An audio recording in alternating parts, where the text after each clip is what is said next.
Sunday Night Production.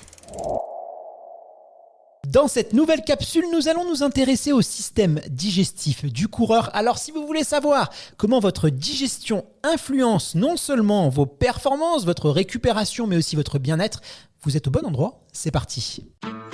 Pour beaucoup d'entre nous, le running est plus qu'un sport. C'est une quête de bien-être et de santé. Chaque vendredi du 1er au 22 décembre, le docteur Marine L'Orphelin vous partage ses meilleurs conseils pour rester en forme tout l'hiver.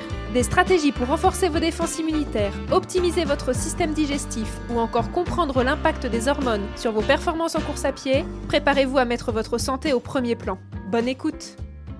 Bonjour à toutes, bonjour à tous, soyez les bienvenus dans notre nouveau format, la capsule santé. Chaque vendredi du 1er au 22 décembre, nous allons nous intéresser à la santé du coureur et de la coureuse à pied. Et aujourd'hui, nous vous proposons un épisode spécial autour du système digestif du runner.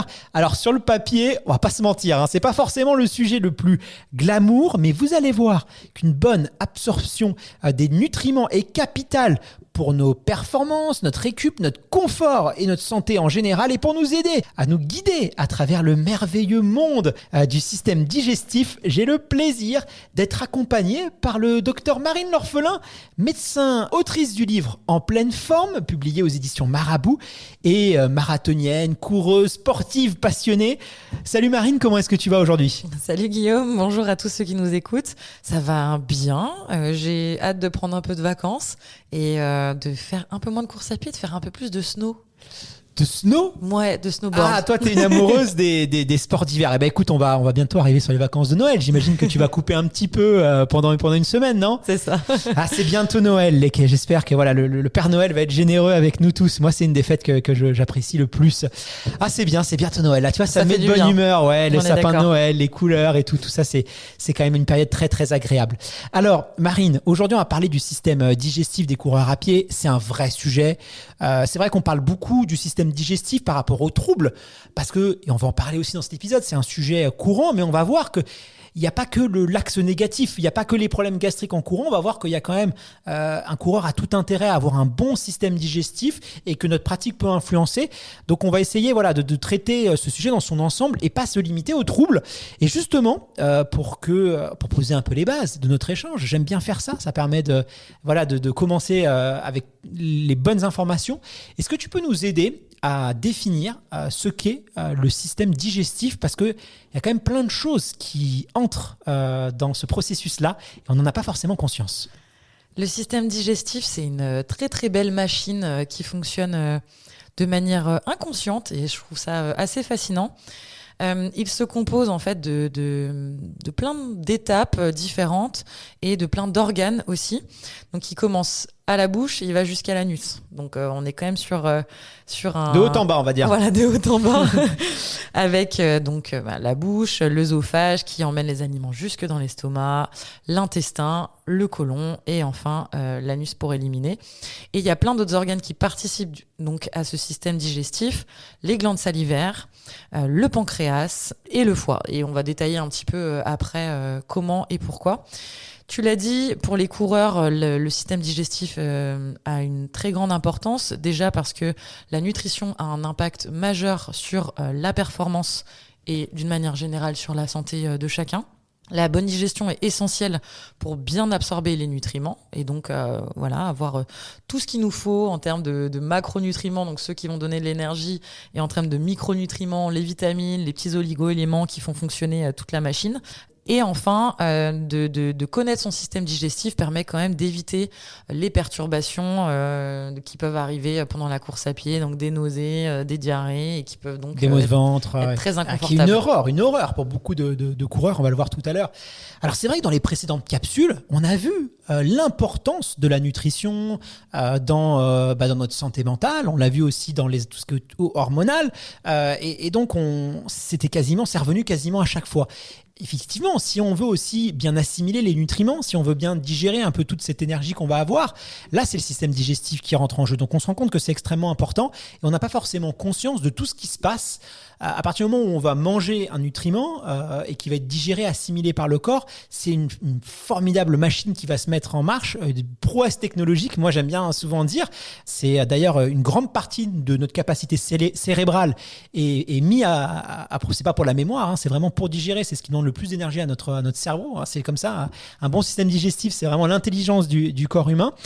Et justement, si on veut se rendre un petit peu plus compte de tout ce qui se passe à partir du moment où on mange un aliment, on va prendre par exemple un yaourt, un truc très simple. Voilà, j'ouvre mon yaourt, je le mets dans ma bouche. Qu'est-ce qui se passe à ce moment-là ? Comment est-ce que mon corps va traiter ça ? Au-delà du plaisir déjà qu'on peut ressentir, la première étape, c'est la mastication. Donc, quand on est face à un yaourt, on n'a pas trop besoin de mastiquer, mais je vais quand même en parler parce que c'est super important. C'est la première étape de la digestion chimique et mécanique. Mécanique parce que avec les dents, on écrase les aliments, ce qui permet en fait de les délier, de permettre après que les petits enzymes, tout ce système digestif va pouvoir travailler un peu plus sur les nutriments. Et ensuite, on a dans la bouche des glandes salivaires qui vont sécréter des enzymes et notamment l'amylase pour commencer à casser les sucres. Donc voilà, cette première étape, c'est broyer et commencer à digérer les sucres. Après, le yaourt, il va passer dans l'œsophage. Là, il n'y a pas franchement de digestion qui se fait, c'est juste un tuyau de transport jusque dans l'estomac. Dans l'estomac, là encore, on va trouver les sucs gastriques qui sont pareils, des enzymes, donc des molécules qui vont détruire chimiquement, qui vont commencer à détruire les protéines, les lipides et aussi un petit peu l'alcool. Donc dans le yaourt, il y a des protéines et des gras, des lipides. Donc là, il va commencer vraiment à être digéré. Et là, par contre, il n'y a pas forcément de digestion des sucres, ça va se terminer un peu plus tard. Après, on passe dans le duodénum, c'est le début de l'intestin. Et dans ce duodénum, on va retrouver de la bile. La bile, elle va être sécrétée par le foie et elle est riche, encore une fois, en plein d'enzymes, en plein de molécules qui vont permettre la digestion. C'est ce qu'on dit quand on vomit. Souvent, on dit « je vomis de la bile ». Et ça, c'est une erreur de langage ou c'est réel ? Non, c'est réel en fait. C'est parce que on a des stimulations. En fait, on n'a plus rien dans l'estomac. On a chopé une gastro, on n'a plus rien. Et c'est de la bile qu'on vomit. C'est ce fameux truc-là. Ouais. Désolé, si vous nous écoutez en mangeant. C'est un petit peu marron, jaune, voilà. Et donc, cette bile, elle va vraiment finaliser la digestion, surtout des gras, des lipides, et la fin de la digestion des sucres, des glucides.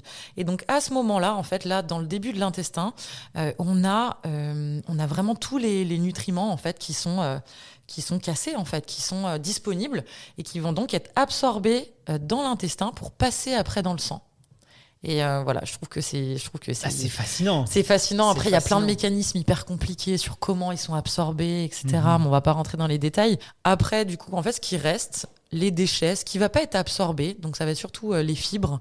Donc les fibres, c'est des morceaux, en fait, qui vont rester. Donc c'est surtout dans les aliments complets, les fruits, les légumes. On a beaucoup de fibres. Ces fibres-là vont passer après dans le côlon. Dans le côlon, l'eau va être l'eau est déjà absorbée un petit peu avant, mais dans le côlon, on va finir d'absorber l'eau parce qu'en fait, on recycle notre eau, on absorbe l'eau du tube digestif et on va former des selles et elles vont être éliminées après. C'est fascinant parce que c'est vrai on mesure pas. Moi, si j'ai bien compris, on va mettre un aliment dans notre bouche, il va déjà avoir la salive, on va mastiquer. Là, le cerveau va commencer à se dire, ok, il y a ce type de nutriments. Il va analyser en fait. C'est comme si dans la bouche, il analyse et puis ensuite ça va se poursuivre pour extraire tous les bons nutriments. Et là, on se rend compte l'intérêt d'avoir un bon système digestif parce que si on est capable de bien digérer tout ça, d'extraire des aliments tous les nutriments dont on a besoin pour notre sport, c'est jackpot, quoi. Et ça, c'est un processus qui demande de l'énergie. On brûle des calories en digérant, on ne le sait pas, mais par exemple la protéine, quand vous la mangez, je crois que c'est 30%, parce que pour la digérer, il faut de l'énergie. Donc en mangeant, on perd du poids. On brûle des calories en mangeant, c'est quand même fascinant. Ouais, c'est fascinant. Et ce qui est le plus dur à digérer sont les protéines et les acides gras, les gras à longue chaîne. Et donc il faut des calories pour assimiler des calories, c'est quand même assez dingue. Et c'est pour ça aussi, quand on mange des repas très copieux, on est fatigué. On a envie de dormir. C'est ça. Alors on se disait tout à l'heure, on avait mangé, fallait qu'on enregistre l'épisode, on se dit je suis un peu fatigué. C'est normal parce que tout ça c'est coûteux en énergie et donc il faut faire attention. On en parlera tout à l'heure justement dans les petits pièges à éviter. Alors la question qu'on peut se poser, nous on est des coureurs à pied, des coureurs ou des coureuses à pied. Est-ce que notre pratique du running, elle peut impacter positivement ou négativement justement notre système digestif. Quel impact ça va avoir notre sport sur tout ça? Déjà, un impact positif. Il ne faut pas voir que le négatif quand on parle de digestion et de course à pied. C'est vrai qu'on voit souvent le négatif. Hein. C'est pour ça que dans cet épisode, je t'ai dit, on va parler aussi du positif. Ah oui, ça fait du bien de parler du positif parce que d'avoir une activité physique et particulièrement la course à pied va permettre d'améliorer les mouvements en fait intestinaux et du côlon. Et donc, en fait, ça peut aider à débloquer des personnes qui vont être un peu constipées, donc favoriser le transit, améliorer le transit tout simplement. Donc en fait d'être en mouvement. Donc c'est un vrai conseil là, que je peux donner aussi, c'est si vous avez des problèmes de constipation, soyez plus en mouvement, soyez plus actifs, parce que ça participe. D'ailleurs, je pense que nos auditeurs n'ont pas de problème de constipation, parce que c'est très très rare de trouver des gens constipés chez des coureurs réguliers. C'est quasiment impossible, sauf quelques rares cas, mais c'est quasiment impossible d'être constipé si vous avez une pratique sportive de course à pied régulière. Ça, c'est quand même top. Des fois, on dit aux gens, tiens, vous êtes constipé, prenez ce médicament, machin. Non, allez, prescription médicale, allez courir, faites du sport. Et vous allez voir que voilà, les sportifs ont des très très bons transits. Exactement, même juste marcher, hein, ça peut suffire. Après, le fait d'avoir une activité physique aussi améliore la circulation sanguine et donc améliore l'oxygénation des tissus. Donc, ça favorise une meilleure circulation des fluides en fait au niveau du système digestif. Donc, ça favorise une bonne absorption, une bonne santé digestive en général. Et aussi, bien sûr, quand même un contrôle du poids, quoi, parce que plus on est actif et plus on contrôle son poids, et donc on va limiter l'apparition de certaines maladies, problèmes métaboliques, comme du diabète, du foie gras, des problèmes au niveau du pancréas, et donc globalement avoir une meilleure santé digestive aussi. Alors ça, c'était pour les points positifs. Il y en a quand même des négatifs. Ce sont lesquels ? Alors, pendant un effort très intense, on a quand même une modification de la circulation sanguine qui va aller prioriser le cœur et les muscles. En fait, quand on est très essoufflé, quand on fait monter vraiment le rythme cardiaque, les vaisseaux du tube digestif vont plutôt avoir tendance à se fermer et on va avoir tendance plutôt à ouvrir les vaisseaux pour bien vasculariser le cœur et les muscles. Donc ça va perturber quand même la digestion. Et donc, on peut avoir une digestion ralentie dans ces cas-là, donc avec peut-être un inconfort qui peut apparaître. Quand on court, on crée aussi beaucoup d'impact avec le sol et beaucoup du coup de vibrations et de mouvements. Et donc, on peut provoquer des ballonnements au niveau de l'estomac. Et donc, s'il est plein de nourriture ou plein de liquide, là, on va bien sûr ressentir un inconfort, voire même des nausées. Et on l'a dit, ça peut être un effet positif comme un effet négatif. La course à pied va accélérer le transit et donc peut éventuellement engendrer des diarrhées si vraiment ce transit est un peu trop accéléré.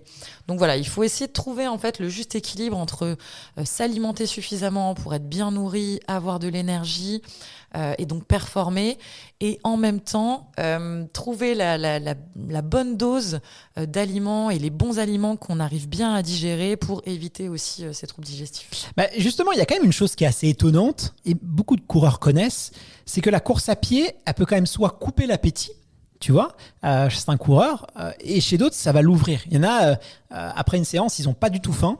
Et d'autres, ils sont affamés. C'est aussi peut-être aussi en fonction du type de séance qu'on va faire. Moi, je sais que généralement, quand je fais des séances de fractionnés, j'ai pas faim après. Tu vois. Et puis souvent, c'est embêtant parce que si je fais mes séances de fractionnés le soir à 18h30 sur la piste, après, j'ai pas faim, quoi. Franchement, je suis limite un peu obligé de me forcer. Des fois, je peux même me sous-alimenter. Est-ce que tu pourrais nous expliquer pourquoi finalement ça se produit, pourquoi il y a ces variations d'appétit un peu, pourquoi le sport peut en tout cas potentiellement nous créer des variations d'appétit? Si on est actif de manière régulière ou sur des journées de manière assez intense, on va quand même globalement dépenser beaucoup de calories, et donc le corps va réagir en demandant une alimentation supérieure. Donc on doit avoir plus faim quand même quand on est plus actif que d'autres personnes. Mais c'est vrai que l'effort intense peut couper l'appétit. Alors en fait, chez certains coureurs, justement sur les séances intenses de fractionnés ou vraiment très longues, comme on l'a dit, le système digestif va quand même souffrir, va être mal vascularisé, voilà, donc on va perdre les sensations de faim, on va être un peu écœuré. Et en plus, on a une diminution de la sécrétion d'une hormone qui s'appelle la gréline. Et cette hormone, c'est l'hormone de la faim. Donc, vu qu'elle va être moins sécrétée, au contraire, on a l'augmentation des sécrétions d'hormones coupe-faim. En fait, on n'a pas faim, tout simplement. On perd un peu l'appétit. Et donc, tu as souligné un point très, très important qui est le risque de ne pas s'alimenter suffisamment après une séance, où au contraire, on a besoin de récupérer, on a besoin donc de bons nutriments, on a besoin des petits plots pour réparer les muscles. Et donc, il faut absolument faire attention à ça. Donc, le conseil que je peux donner, ça va être vraiment, si vous sentez après une séance que vous êtes écœuré, vous avez du mal à manger, vous n'avez pas faim, de faire déjà une collation.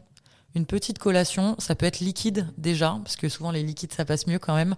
Et après, voilà, prendre un petit temps de repos, ça va finir par passer, et remanger quand même un vrai repas quelques temps après. Ouais, ça c'est un bon conseil. Voilà, à 15h, 4h, on se fait une petite collation qu'on prévoit, qu'on anticipe. C'est pas on arrive au bureau, tiens, j'ai rien à manger, je vais aller au distributeur, parce que souvent c'est des barres chocolatées, c'est pas forcément l'idéal.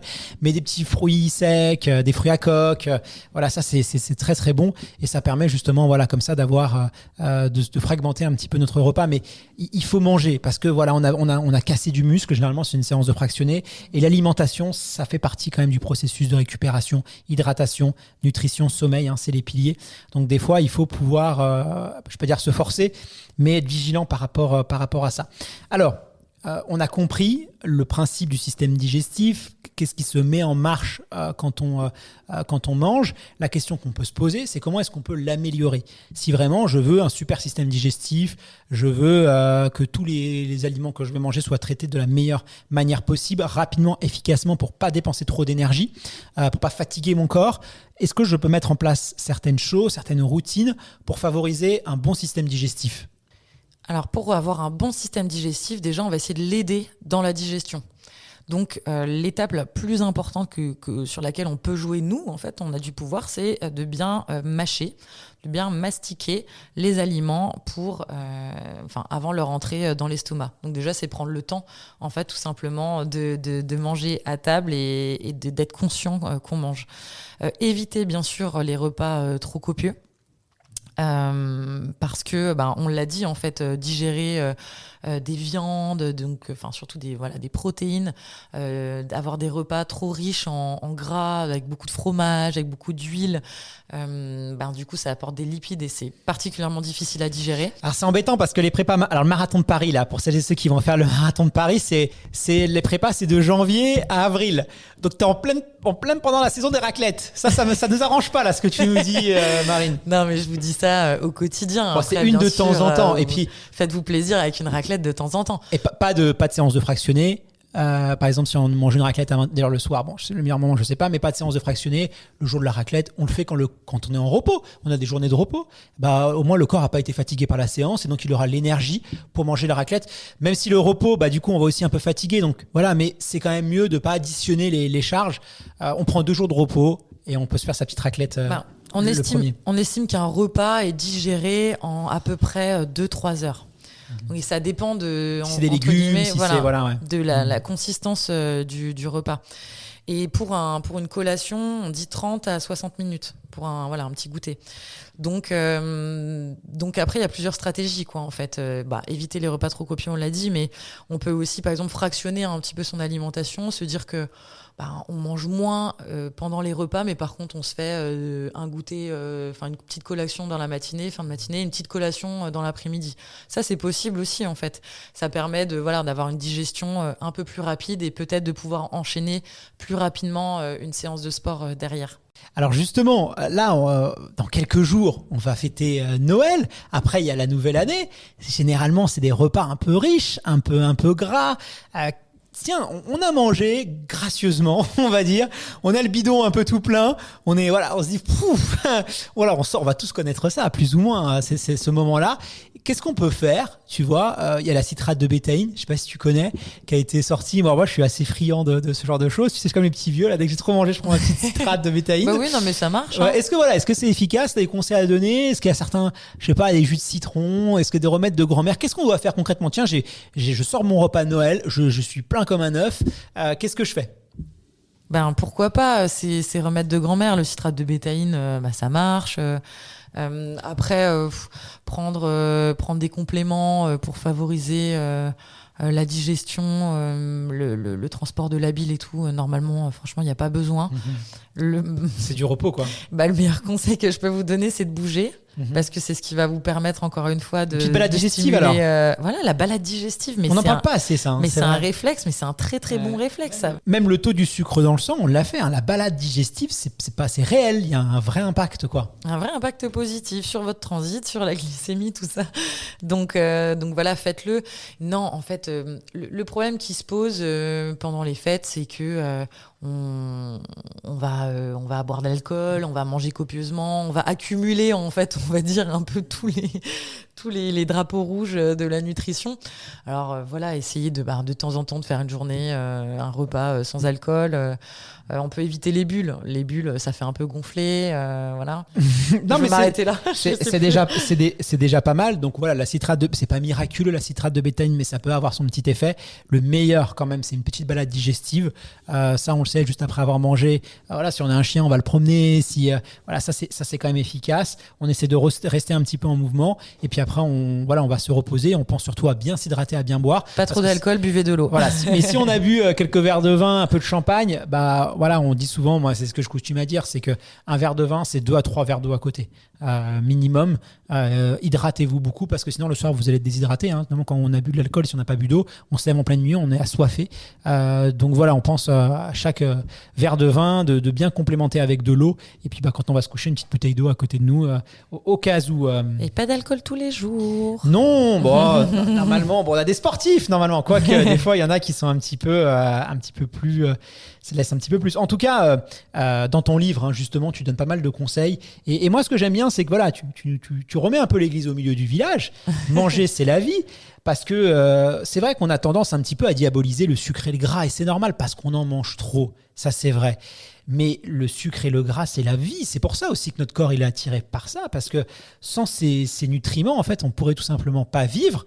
Il y a une raison, il ne faut pas confondre surconsommation et évitement. Parce qu'aujourd'hui, on voit des dérives avec des gens qui vont s'alimenter que en légumes, en crudités, ce genre de choses. Et peut-être qu'on a tendance des fois à trop diaboliser le sucre et le gras. Mais si notre corps en demande, c'est simplement parce qu'il a besoin. On ne peut pas vivre sans gras, on ne peut pas vivre sans sucre. On pourrait vivre plus longtemps sans légumes, mais pas sans ces éléments-là. Donc, ça reste des aliments essentiels. Le sucre, c'est le premier carburant. C'est celui qui est utilisé en premier par notre métabolisme pour fonctionner. C'est d'ailleurs le seul carburant du cerveau. Donc, on a absolument besoin d'avoir un taux de sucre, en tout cas accessible dans le sang. Après, il y a différentes catégories dans les sucres. C'est ce que j'explique dans mon livre. Ils n'ont pas le même impact sur la santé, de par les variations dans le sang et les conséquences sur les hormones. Le gras, c'est absolument essentiel. Le gras, ce sont des composants de toutes les membranes cellulaires, des hormones, encore une fois, de tellement de fonctions en fait qui utilisent les acides gras. Donc chez les femmes, le gras, c'est aussi une production d'oestrogène. Donc on en a absolument besoin. Donc il faut pas trop en consommer. Évidemment, quand on parle de sucre, c'est le sucre des fruits, c'est pas le sucre des bonbons. Le gras, c'est le bon gras, c'est pas le gras de la pâte à tartiner. Mais voilà, ne les diabolisons pas, c'est extrêmement important. On a besoin de chaque catégorie de nutriments qui nous apportent des calories, qui font fonctionner notre corps. Et comme tu le dis, il y a différentes qualités dans les sucres, dans les gras et dans les protéines. Et c'est là où il faut varier et choisir ceux qui sont meilleurs pour notre santé. Alors, en parlant de repas, il y a quand même un débat qui fait un peu rage chez les coureurs. C'est le fait de courir immédiatement après avoir mangé. Alors certains disent qu'il faut attendre un certain temps, d'autres que c'est une idée reçue. Et c'est vrai que des fois on peut être au travail. Les pauses déjeuner sont souvent aussi des moments de pratique sportive, surtout quand on manque de temps, quand on a des enfants. C'est des moments qui nous appartiennent. Les pauses déjeuner, généralement on n'est pas embêté. Voilà, c'est un temps qui est un peu sacré, donc on peut en profiter pour faire du sport. Je vais te poser cette question. Peut-on aller courir juste après avoir mangé ? Est-ce que c'est une bonne idée ? Quel est ton avis de médecin sur cette question ? Il y a plusieurs éléments de réponse. Déjà, il n'y a pas de danger à aller courir après manger. On ne va pas se retourner l'estomac. On va pas se retourner l'estomac. Non, se retourner l'estomac... c'est chez les animaux, ça. Ouais. Ou vraiment dans des pathologies très particulières chez les très jeunes enfants où on a des choses comme ça. Mais non, on va pas se retourner l'estomac. Donc, il n'y a pas de danger déjà pour la santé à le faire. Mais comme on l'a dit quand même, la pratique d'une activité physique comme la course à pied qui peut être assez intense et qui peut modifier du coup le flux sanguin, eh bien, du coup, ça peut avoir des conséquences et entraîner une mauvaise digestion, et d'autres désagréments, parce que quand on vient de manger, l'estomac, il est plein. Le sphincter, le petit bouchon au-dessus de l'estomac, du coup, il peut s'ouvrir plus facilement. On peut avoir des remontées acides. Vous savez, comme ça vous brûle un peu au niveau de la gorge. C'est très, très désagréable. Donc, on peut avoir ça, les sensations de ballonnement, ça ballotte un peu dans tous les sens. De jambes lourdes, ouais. Voilà, ça nous écœure, des nausées. On peut avoir des jambes lourdes parce qu'effectivement, vu que le corps, il doit digérer et en même temps courir, il ne peut pas bien vasculariser les muscles et bien vasculariser le système digestif. Donc, il est un peu débordé, en fait. Donc, voilà, globalement, une fatigue quand même un peu plus importante. Bon, ça, c'est plutôt rassurant. Après, c'est vrai que les gens qui ont l'habitude de courir juste après avoir mangé, je pense qu'il y a aussi des phénomènes d'adaptation, mais on facilite pas la vie à notre corps. Et concrètement, si on veut bien faire les choses, tu vois, si on se dit, on veut laisser notre corps le temps de digérer, on veut pas avoir des sensations de ballonnement. Alors, certains sont plus sujets que d'autres. Moi, je sais que je serais incapable d'aller courir juste après avoir mangé. Mais après, il faut pas non plus aller courir tout le temps, le ventre à jeun, parce que ça peut aussi créer des fringales. Toi, tu recommandes quoi en termes de timing idéal sur la pratique sportive? Combien de temps on attend après avoir mangé, selon toi, le meilleur moment? Timing idéal, si vous avez pris un gros repas, je dirais 4 heures. Vraiment, timing idéal. Gros repas, tu le définirais 700-800 kilocalories. D'accord, bonne raclette. Ouais, un peu moins même, parce que la raclette, ça peut être 2000. Hein. Un peu moins, ouais, voilà. Un vrai repas, quoi. 700 kilocalories, un vrai repas où on a pris Resto, entrée, plat, petit dessert. Un plus petit repas, 400 kilocalories. Là, par exemple, un seul plat. Voilà. Là, on peut se permettre d'y aller au bout d'une heure et demie, 2 heures. Ouais, donc c'est pas non plus très très long à attendre. Non, c'est pas très long. Et un petit encas, on l'a dit, 30 minutes à 1 heure. Petite collation. Bon, écoute, maintenant on a tous les éléments en main. Alors, j'imagine que t'es pas sans savoir que notre état émotionnel peut avoir un impact sur notre système digestif. Ça peut être, par exemple, avant une compétition, on peut avoir du stress, de l'excitation, l'anxiété, tout ça. Ça va jouer sur notre système digestif. Qui n'a jamais eu envie d'aller aux toilettes? Voilà, on est dans le sas de départ, on doit partir et puis bam, on a une envie pressante juste avant le départ. Je pense qu'on a tous plus ou moins connu ce moment-là. Du coup, comment est-ce qu'on peut expliquer que nos émotions, comme ça semble assez quand même éloigné en vrai, nos émotions vont avoir un impact sur notre système digestif? Quel est le lien? Comment tu peux expliquer ça? Aide-nous à y voir plus clair. En fait, le tube digestif, il est sensible au stress. En fait, le tube digestif contient des neurones, un système nerveux qui fonctionne de manière autonome. On ne s'en rend pas compte, on est complètement inconscient, mais quand même, le cerveau, en fait, le pilote, et ils se répondent, le système digestif et le cerveau. Et donc, si on ressent un stress au niveau de notre cerveau et au niveau physique, on commence à avoir des symptômes de stress qui s'expriment, ça va engendrer, bien sûr, une réponse de ce système digestif qui est connecté à notre cerveau. Et donc, le stress, d'une manière générale, va engendrer la sécrétion de certaines hormones. L'adrénaline, le cortisol. Ces hormones-là, elles vont stimuler le métabolisme. Elles vont booster un peu le corps. Donc ça peut être très bien parce que ça peut nous permettre d'être hyper réactifs au départ d'une course. Mais par exemple, le cortisol, on sait que ça stimule la motricité intestinale. Donc ça va au contraire avoir tendance à déclencher un peu le transit. Et donc, on peut déclencher des diarrhées sur la ligne de départ. Ouais, ce qui est quand même pas l'idéal. Ce qui est quand même loin d'être l'idéal. Ça peut être embêtant, on va pas se mentir. Donc, ça, c'est intéressant. Et puis, on avait fait un super... Mais là, on voit que quand même tout est lié. On avait fait un épisode sur les hormones.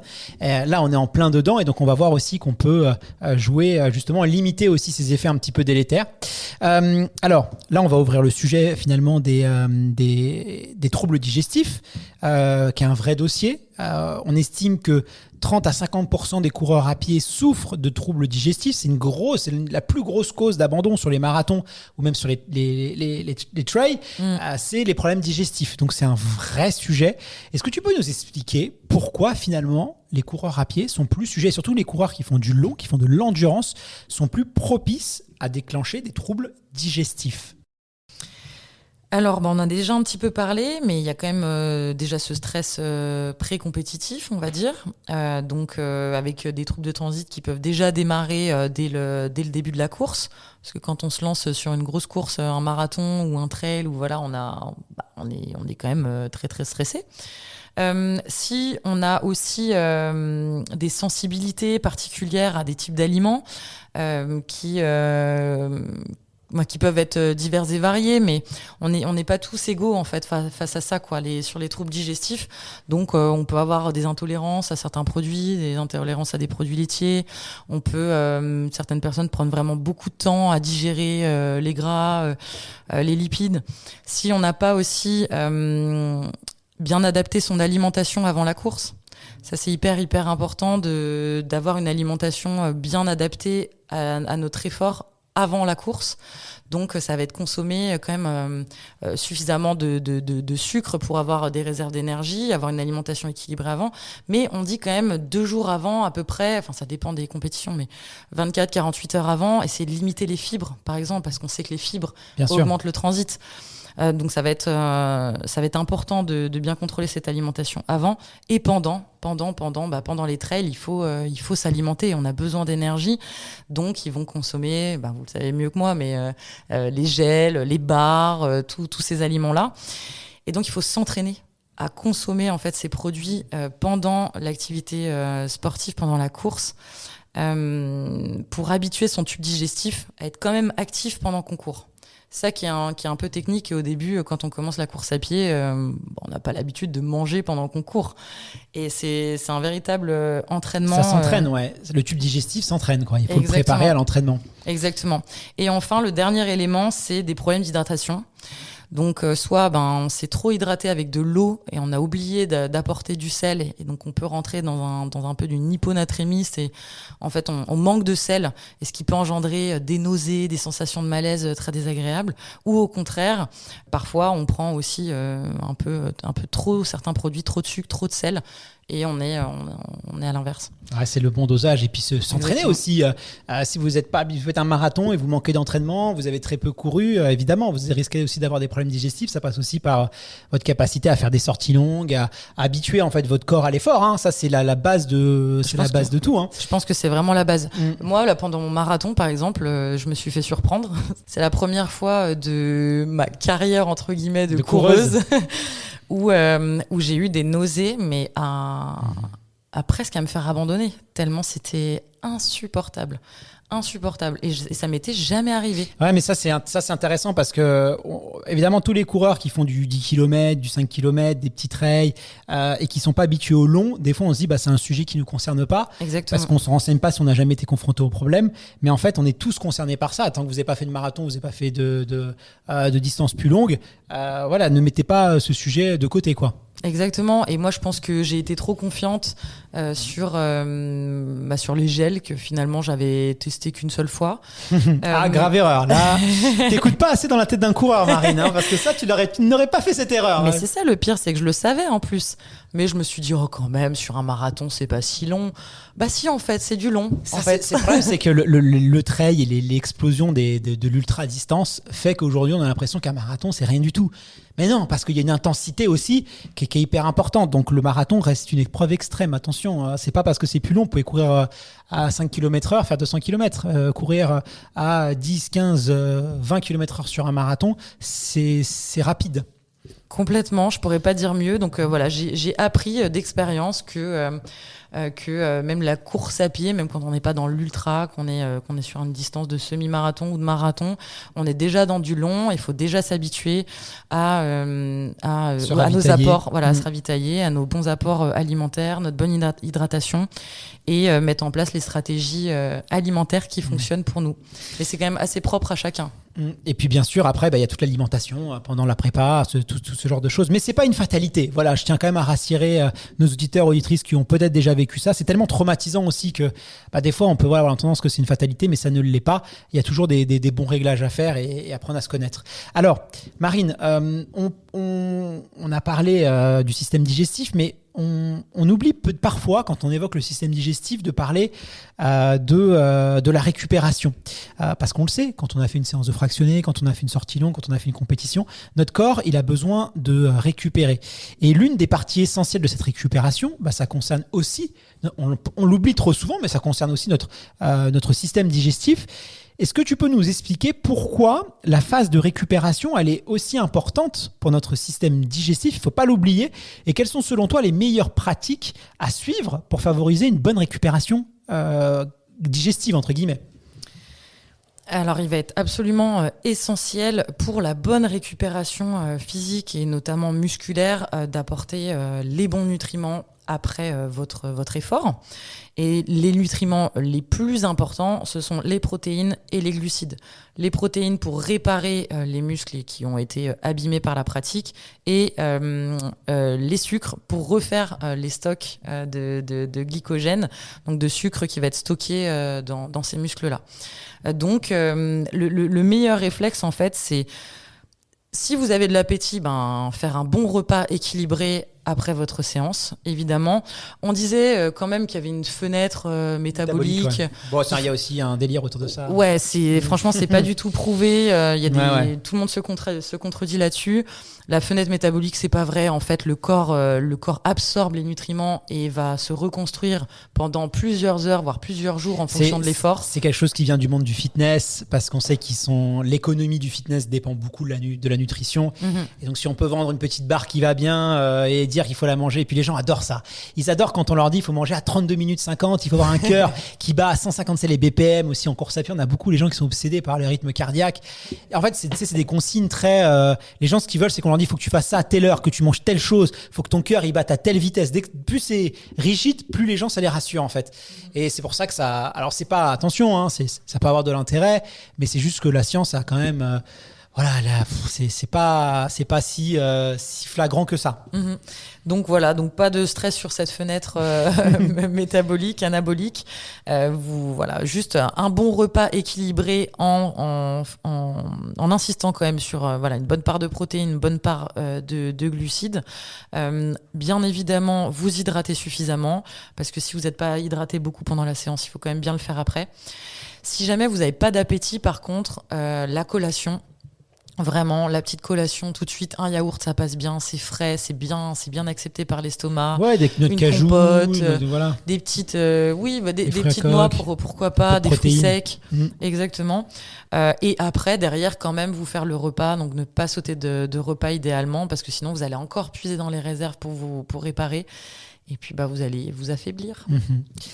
Et puis, alors c'est vrai que traditionnellement, après un marathon, et ça on le voit tout le temps, moi je vois toujours les stories des gens, alors c'est normal, on a envie de se faire plaisir, on a mangé de manière très équilibrée, et donc on a fini un marathon, on va à la petite brasserie du coin, puis on se prend un gros burger avec des frites. On l'a tous fait. Voilà, je vais pas mentir, mais c'est vrai que notre système digestif après un marathon, il a quand même, on l'a vu, beaucoup subi.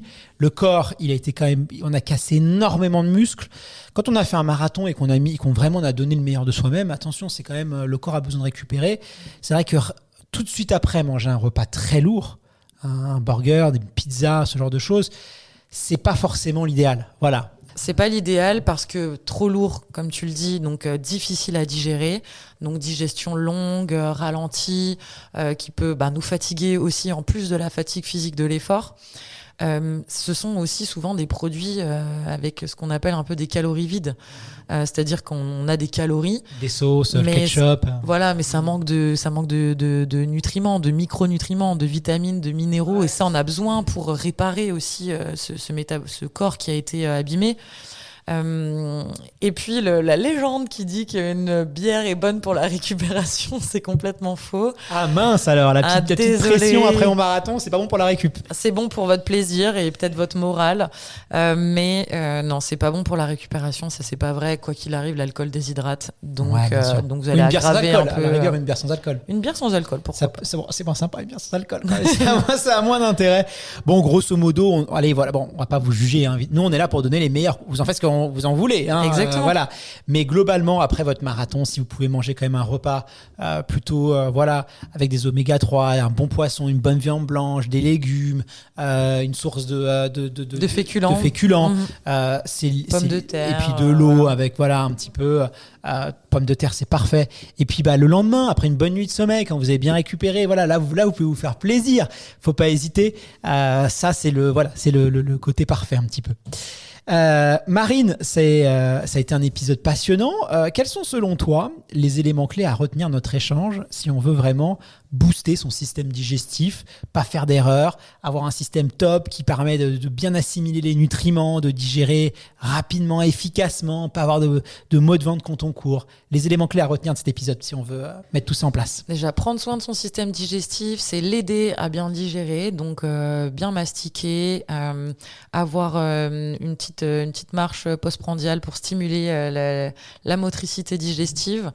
C'est manger équilibré, bien évidemment, la base de tout. Manger de tout, varier, en vous faisant plaisir, en gardant un peu de plaisir quand même. Il faut, bien sûr. Et puis après, par rapport à la course à pied, pour limiter les troubles digestifs, ça se prépare. Donc, il faut apprendre à se connaître, apprendre à voir comment réagit son corps à la pratique sportive, intense, longue, tester des aliments, tester les gels, les petits substituts énergétiques. Il faut vraiment s'entraîner avant, pendant aussi, bien sûr, apporter de l'énergie si vous voulez performer.